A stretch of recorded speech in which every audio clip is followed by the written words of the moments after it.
Election কমিশনে জাতীয় নাগরিক পার্টি এনসিপির পক্ষ থেকে দল নিবন্ধনের জন্য যে সকল কাগজপত্র এবং আবেদন সকল শর্তাবলী পূরণ করে আমরা আমাদের সেই কাগজপত্র এবং আমাদের আবেদন আজকে নির্বাচন কমিশন বরাবর দাখিল করেছি এবং আমরা যেই নির্বাচন কমিশন কর্তৃক যে শর্তাবলীগুলো রয়েছে সেই শর্তাবলীগুলোর অধিক আমরা পূরণ করেছি। 105টি উপজেলা 25টি জেলা কমিটি হয়েছে জাতীয় নাগরিক পার্টি এনসিপির। এছাড়াও প্রতিটি উপজেলায় 200 জন সমর্থকের যে ফর্ম পূরণ করতে হয় এবং প্রতিটা জেলা এবং উপজেলায় অফিস নিতে হয়, সেটার অফিসিয়াল চুক্তি লাগে। সেই সকল কাগজপত্র সহ আমাদের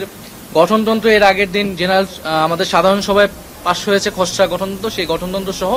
আরো সকল কাগজপত্র আমরা একসাথে সবকিছু আজকে নির্বাচন কমিশন বরাবর জমা দিয়েছি এবং আমরা আশাবাদী যে আমরা খুব দ্রুত সময়ের মধ্যেই আমরা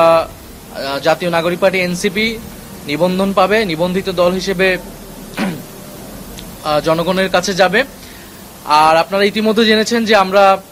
আমাদের যে মার্কা দলীয় প্রতীক সেটার জন্য আমরা 3টি মার্কার আমরা আবেদন করেছি। 3টি মার্কার জন্য শাপলা, কলম এবং মোবাইল, কিন্তু আমাদের প্রথম পছন্দ হচ্ছে শাপলা এবং আমরা আশা করছি যে জনগণের মার্কা হিসেবে, গণঅভ্যুত্থানের মার্কা হিসেবে, সাধারণ গ্রাম বাংলার প্রতীক হিসেবে শাপলা মার্কা হিসেবে জাতীয় নাগরিক পার্টি পাবে এবং এই শাপলা মার্কা নিয়েই আমরা